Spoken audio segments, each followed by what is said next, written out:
Ok, donc c'est quoi un access list? Donc, comme son nom l'indique, c'est une liste d'accès. Donc, ici, ce que vous devez savoir, c'est que tous les équipements réseau, en l'occurrence les switches, les routeurs et les serveurs, bref, tous ces équipements ont ce qu'on appelle des listes d'accès qui leur permettent de pouvoir faire transiter de l'information à certains appareils du réseau et non à d'autres. Cela va permettre de pouvoir sécuriser au niveau de la sécurité. Prenons un peu un exemple, vous avez une entreprise et en temps, tout le monde est connecté à votre réseau et un hacker envoie un message par Gmail et cela arrive entre les mains d'un utilisateur qui ne connaît pas les notions de sécurité de réseau et il clique sur le lien. Alors, non seulement il infecte l'entreprise, c'est-à-dire tout le réseau de l'entreprise, et vous avec. Alors, l'accès va permettre de pouvoir bloquer certaines personnes dont vous pouvez demander que, bon, telle catégorie d'utilisateurs n'utilise pas, par exemple, tel accès, mais utilise plutôt tel autre. Donc, cela est pratique. Pourquoi vous pouvez bloquer certaines personnes d'utiliser Facebook, mais vous permettez à d'autres d'en utiliser toujours sur le même réseau. Donc, voilà un peu le rôle des protocoles. Alors, ici, le ICMP, c'est un protocole qui permet l'envoi des messages. Donc, c'est pour l'envoi des messages. Et donc, pour ce faire, comme son nom l'indique, ICMP, c'est Internet Control Message Protocol. Donc, c'est un protocole de contrôle de messages Internet. Et donc, ici, pour configurer cela, ce que nous devons faire, c'est plus au niveau des machines, mais comme je vous l'ai dit, c'est au niveau soit des routeurs, soit des serveurs, soit des switches. Et donc, chez nous ici, après avoir cliqué sur le serveur, nous devons venir au niveau du CLI. Donc, c'est l'invite de commande qui va nous permettre de pouvoir exécuter les commandes. Alors, ici, qu'est-ce que nous devons faire? Nous devons d'abord sélectionner et puis taper Entrée et puis nous mettre en mode de configuration globale avec Enable. Bon, vous pouvez taper Enable ou alors, donc c'est comme ça. Moi, j'ai seulement abrégé. Après, configure terminal. Donc, moi, je vais abréger toujours. Et configure terminal. Et donc, je suis maintenant en mode terminal de configuration. Ici, je vais configurer mon access list. Donc, liste. Et puis, je peux demander de l'aide en tapant point d'interrogation. Alors, on me dit que ici, les nombres qui vont de 1 à 99, ça me donne les adresses IP de l'access list, mais qui sont standards. Or, à partir de 100 à 199, ça me donne un peu de manière étendue, donc de manière un peu étendue. Et donc, ici, moi, on m'a demandé quoi? On m'a demandé de filtrer tous les protocoles, sauf ICMP. Donc, je dois filtrer tous les protocoles. Donc, je vais prendre déjà le 1. Et puis, je vais demander de l'aide sur le 1. On me dit que, OK, comme j'ai pris le 1, je peux avoir 3 opportunités. Soit j'utilise un déni. Specify packet to reject. Donc, ça va spécifier tous les paquets qui sont rejetés.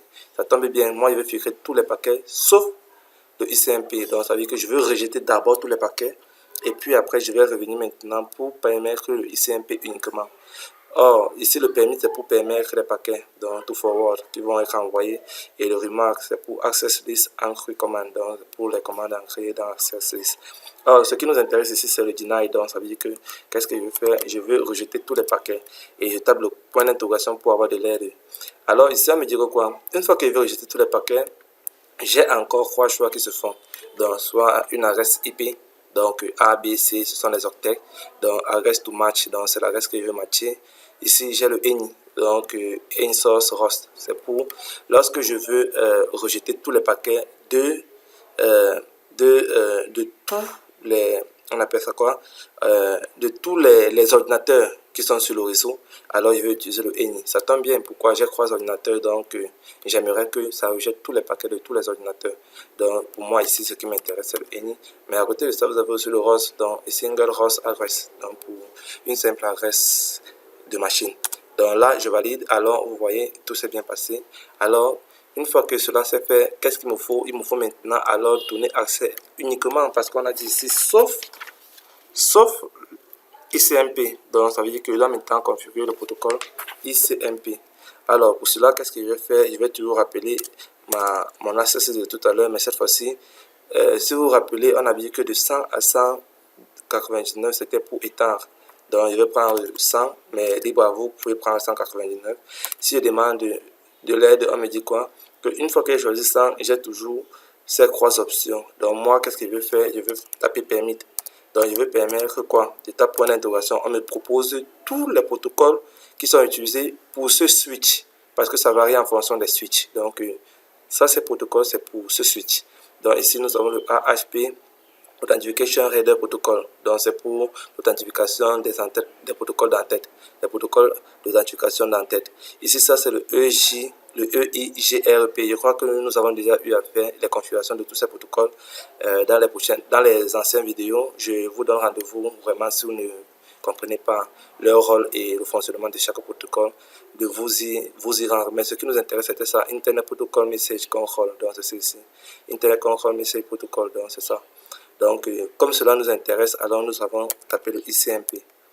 Après avoir tapé le ICMP, nous devons taper le point d'interrogation pour savoir maintenant ce que nous devons faire après avoir eu ce protocole. Ici, dans ce cas, on nous dit, on a toujours ces croix, quand possible, on a ENI pour toutes les machines, on a pour une machine source et pour une machine destination. Donc, ce qui nous intéresse, c'est le ENI. Donc, on va taper le ENI et le point d'interrogation pour voir s'il y a encore quelque chose à faire. Donc, là, ça revient sur place, donc on peut valider. Ok, ici on nous dit que la commande est incomplète. Pourquoi la commande est incomplète? Parce que nous avons tapé le ENI, nous avons tapé pour tous les ports, et puis nous n'avons pas précisé le réseau. Donc c'est 192.168.1.0 et 0, le masque de la machine 255. Ici, on dit qu'il y a un problème à quel niveau? 192.168.1.0.0.1. Donc ici, il y a un problème à ce niveau. Ok, donc tout c'est bien fait. Maintenant, pour tester, on nous a demandé de faire quoi? On nous a demandé de lancer la machine en mode de connexion. Pour ne pas être long, je préfère arrêter là parce que nous sommes déjà à 5 minutes et vous donner rendez-vous pour la prochaine vidéo. Merci.